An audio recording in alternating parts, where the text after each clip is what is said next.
I welcomed my son's fiancée into my family, but then I discovered she had bigger plans. I live in the old quarter of Quebec City above a map shop that smells like old leather and secrets. Most days are quiet. I open around 9, sell a few 18th century sea charts to tourists, maybe a hand-colored atlas to a collector. The rest of the time, I drink bitter coffee and keep to myself. After Charles died 10 years ago, I stopped pretending I needed noise. My son Adrian calls every Sunday. Or used to. He's 32 now, working as a city designer in Montreal, making those clean, gray, lifeless public spaces they call progress. He's always been idealistic, his father's calm with my eye for detail. When he told me he was bringing someone home for the weekend, I said fine. I didn't ask questions. I was just glad he still thought of this place as home. She walked into my shop like she already owned it. Allegra, blonde, delicate wrists. The kind of woman who knows exactly what to say to an older woman to seem respectful without sounding small. She complimented my inventory, admired the way I'd curated the space, then called me so elegant in that rehearsed tone that made my spine twitch. Adrian was glowing next to her, his hand glued to the small of her back like a claim. He looked proud, hopeful. I didn't want to be the bitter old woman who ruins things. So I made tea, set the good cups out, and let her talk. She talked a lot. About how they met at a gallery fundraiser, how she runs her own luxury wedding business, how she's so excited to build a future with someone who has a strong, grounded family. I smiled. I asked a few questions. She gave polished answers. But then I saw the cufflinks. Gold. Enamel. Engraved with the initials C.M. Charles Miret, my late husband's. I hadn't seen them in years, thought they were packed away with his medals and records. She wore one as a brooch, clipped to her silk collar, like an accessory from a dead man's drawer. Oh, she said. When I asked, they were just lying in Adrian's old room. So vintage, right? I said nothing. Adrian looked embarrassed. Said, "Sorry, Mom. I didn't know they were sentimental. I didn't push, not then." But something clicked into place. I've always trusted patterns. In data, in people, in behavior. Allegra's charm had too much polish, too much preparation. I couldn't shake the feeling that she'd studied us, that she wasn't just marrying Adrian, she was targeting him. But I told myself I was being cynical. That grief makes you paranoid. Maybe a woman like that could fall for my son. Still, that night, I locked the cabinet where I keep Charles's watch. And for the first time in years, I checked the insurance paperwork buried beneath the floorboard safe, just in case. The second visit came 2 weeks later. Adrian brought her again, this time with matching overnight bags and a new tone in his voice. Less warmth, more formality, like he was already rehearsing life as a husband and host. Allegra swept into the shop with a bottle of wine and a bouquet of white lilies. She handed them to me like peace offerings for a war I hadn't declared. They stayed for dinner. Over roasted duck and bitter greens, she talked about blending families and letting go of outdated structures. Adrian nodded along like she was reading scripture. When I asked what she meant, she smiled sweetly. "You've held on to this place alone for so long, Madame Miret. Wouldn't it be beautiful to just enjoy your time now, travel? Rest. Let someone else take care of things." I sipped my wine. The shop takes care of me, and I still trust my own hands more than most. She didn't argue. She didn't need to. Adrian did that for her. "Mom," he said gently, "maybe she's right.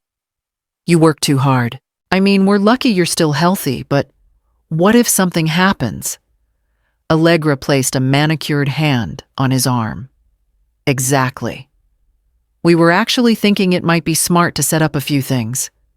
Power of attorney living will insurance just as a precaution. I know someone who could help.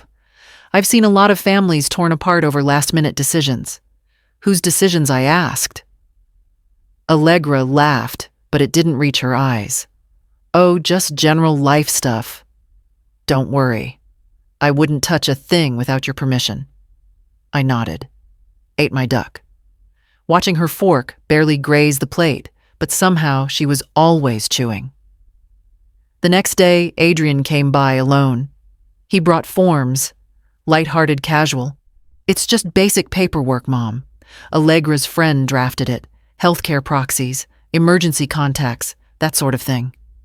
I took the packet, flipped through the pages. One had my name printed wrong, Murray spelled with a double L. Another had a section for primary caregiver benefits. I circled it in red. Do you even know what this means? He shrugged. It's just in case something happens.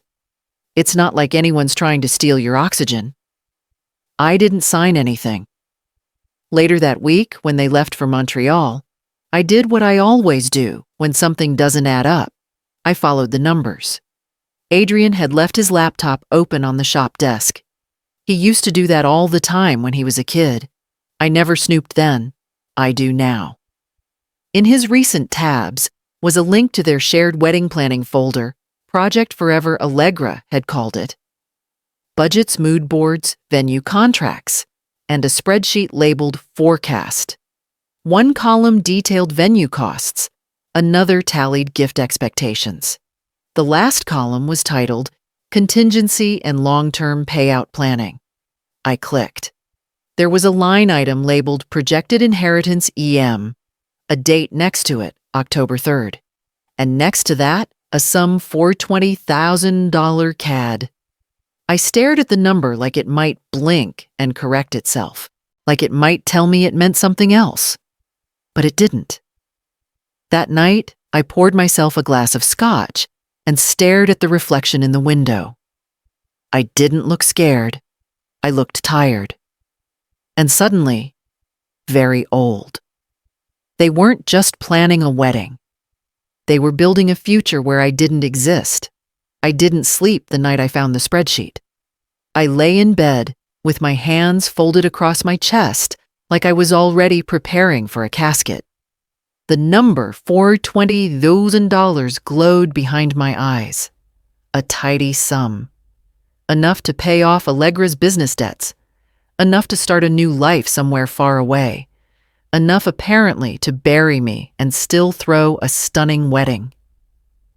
The next morning, I pulled the folder Adrian left behind from under the counter.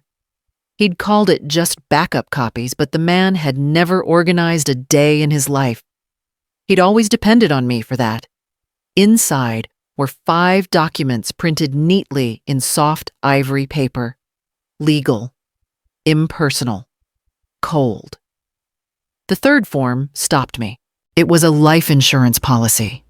My name sat bold across the top, and just beneath it, a declaration primary beneficiary, Allegra St. James, listed as caregiver non-family. The form was signed. Not by me, but by Adrian. I read it again, then again. He had signed his approval as the next of kin and authorized medical proxy, which gave her full authority if I became incapacitated. There was a medical clause in the fine print. In the event of terminal condition or sudden death, payout will be released within 14 business days. I scanned the submission date. Submitted July 19th. Activation October 3rd. The same date in the spreadsheet. I set the paper down and stared at the antique compass on the shelf, the one Charles used to carry in his coat pocket. He used to say, "Always know where north is, even if everyone else walks south." That night, I opened the saved tab from Adrian's laptop, their shared drive. I dug deeper into the folders past floral budgets and seating charts and found another subfolder named Legacy Planning, hidden under 6 clicks. There it was again, the same figure, the same name, a plan so meticulous, so clinical, It felt less like a wedding and more like a takeover. I printed it all. Then I called Adrian. He answered on the second ring chipper as ever. "Hey, Mom. What's up? I found some papers in the folder you left." A few things confused me. That life insurance policy, for example. Silence. A beat too long. "Oh, that. Yeah." Allegra said it was standard. "She's seen it a lot in families where someone's elderly. He backtracked. "I just mean older. It's precautionary. It's not like anything's going to happen. Allegra wanted to make sure you were covered, and she's the one collecting if I die.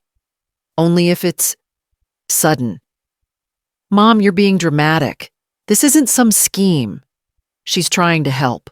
Honestly, you should be grateful someone cares enough to plan." Grateful. I thanked him for his time. Told him I had to close the shop.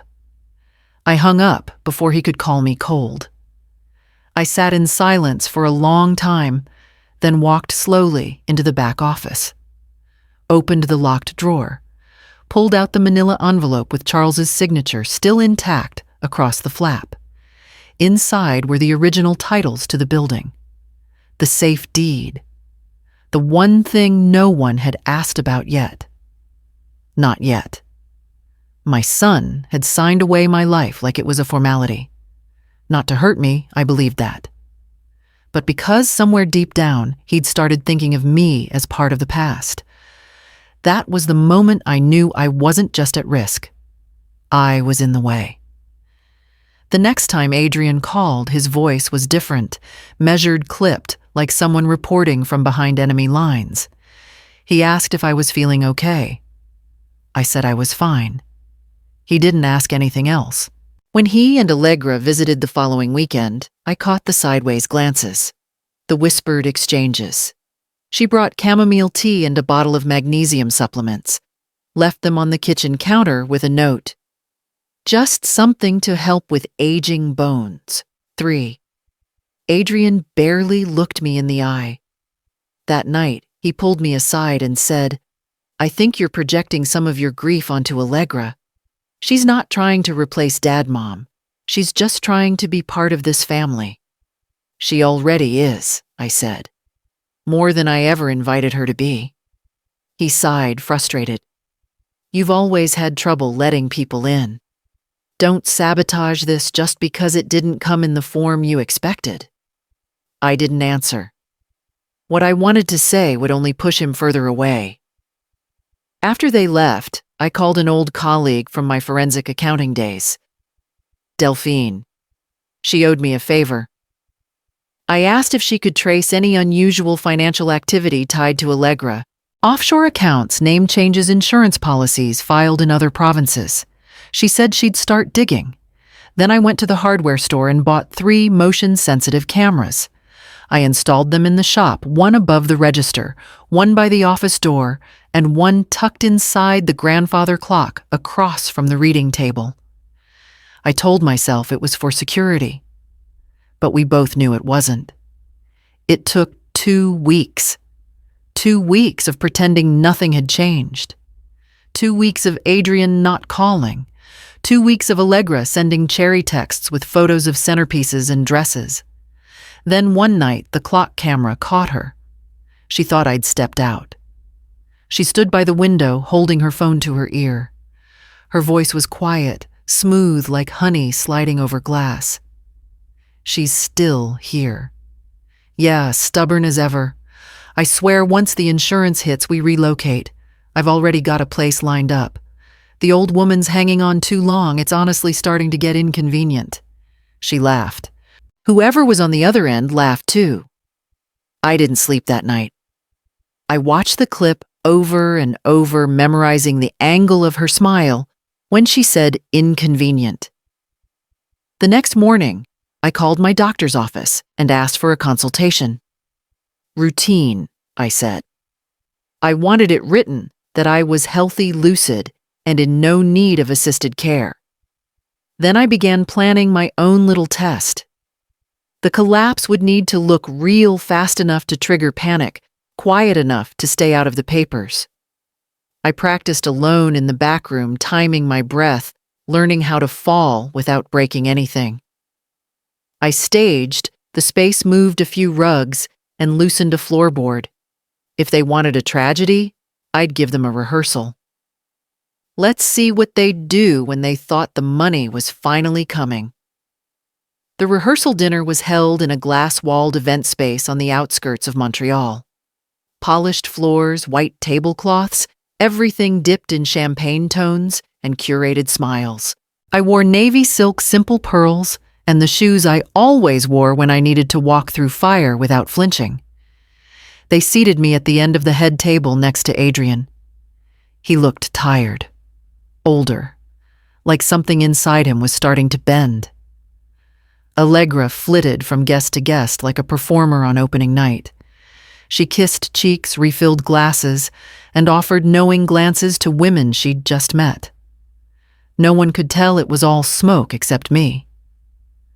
At dessert, I excused myself, stepped outside, stood under the covered garden arch near the ambulance parked just beyond the gate. It wasn't for emergencies, not tonight. Delphine had arranged everything. 10 minutes later, I returned, walked to the table, and dropped. No gasp, no drama. Just a slow collapse like a flower folding in on itself. I hit the floor gently, knees buckling first, then my shoulder, then my head angled just right against the side of a chair. I let my arms fall open, let my breath go shallow, let the panic rise around me. Someone screamed. "Call 911. She's not breathing." Allegra pushed through the crowd with alarming calm. She crouched beside me, smoothed my hair like a nurse in a soap opera. "Pulse is faint," she said to the arriving EMTs. She leaned close, lowered her voice. "If she goes on the way, just take her straight to the morgue. We'll sign everything after." Delphine heard it all. Her phone, patched into the ambulance mic, was recording live. From a parked car across the street, she listened with one hand on the record button and the other already calling her editor. Adrian stood nearby, frozen. His mouth is half open. I watched through barely parted lashes. He looked at me, then at Allegra, then down at the forms she handed the paramedic. He didn't say a word, not when they lifted me onto the stretcher, not when Allegra tucked a blanket around my legs like she cared, not when the EMTs nodded and loaded me in. The ambulance doors closed. Inside, I opened my eyes. The paramedic gave me a look, half pity, half admiration. "You okay?" I nodded. "How long till we loop around? 6 minutes. "Good. Let's make it slow." We pulled away from the venue while Allegra smiled for the cameras, raising a glass to overcoming sudden tragedy with grace. I had seen enough. More than enough. In 6 minutes, I'd be in the hotel suite Delphine booked, with tea, with the file, with the voice recording. This wasn't a collapse. It was a trigger, and I'd just pulled it. They thought it was over. Tomorrow they'd learn I was still breathing and watching. The wedding was held at a vineyard just outside Trois-Rivières. Allegra spared no expense. White orchids flown in from Thailand, a live quartet from Toronto Silk programs on every chair. Even the wind felt hired. Everything was perfect, except me. I wasn't there when the ceremony began. I didn't need to be. Delphine uploaded the clip at exactly 11:57 a.m., 3 minutes before Allegra was set to walk down the aisle. It was short, clean, and lethal. Allegra crouched beside me, brushing my hair back with a gentle hand and whispering to the EMT, "If she goes on the way, just take her to the morgue. We'll sign everything after." The internet eats that kind of cruelty alive. By the time the string quartet played the first note, the video had hit 250,000 views. At 12:04, just as Allegra reached the altar, police in dark suits stepped forward. No sirens, no shouting, just quiet, practiced precision. Allegra, St. James. She blinked. You're under arrest for attempted insurance fraud, false declaration of caregiving authority, and conspiracy to defraud a protected person. Gasps rippled through the chairs. Someone dropped a phone. A child started crying. Allegra stood motionless for a beat too long, then turned to Adrian, as if expecting him to say something. To stop it. To save her. He didn't. Instead, someone handed him a phone.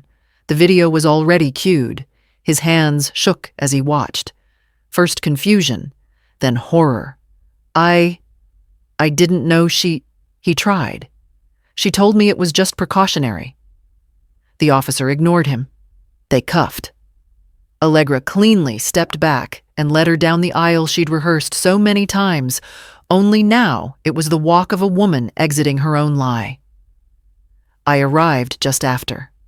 People turned. Cameras followed me. But I wasn't dressed for the ceremony. I wore black trousers and a wool coat. No pearls. Adrian walked toward me, his face drained of all color. "Mom," he started. "I didn't mean for this, I know. I didn't know what she was really planning. You didn't ask." He looked down, lips trembling. "You gave her the pen," I said. "She just wrote the ending." He broke them. Right there in front of the ruined altar. He dropped to a chair and wept with the quiet of someone who finally understood the weight of silence. I didn't touch him. I didn't offer comfort. Some lessons are meant to scare. Allegra screamed once as they put her in the car. Something about how we were all ungrateful. How she was the victim. No one followed. I stood beside the empty arch of white orchids, watching the aftermath settle like dust after a demolition. They built this day to celebrate a future I was never supposed to see. But I saw it. I watched it all fall apart on schedule on camera and entirely on them. I closed the shop 2 weeks after the wedding. That wasn't.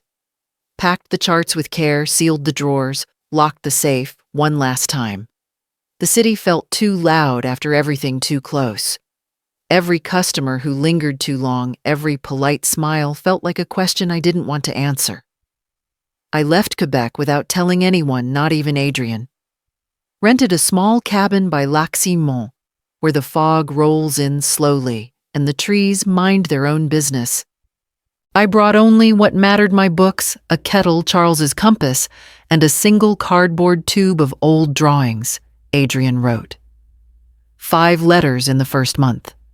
A 6th came later, ink smudged in places like it had been carried through rain.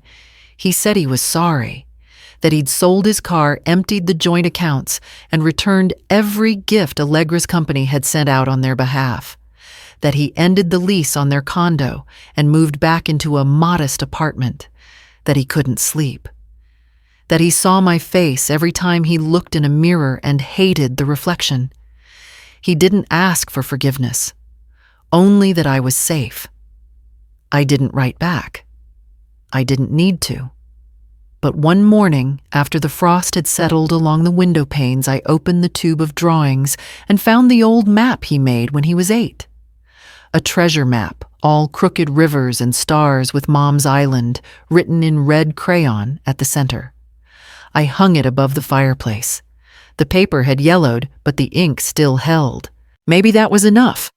I survived them both. That's all the closure I need.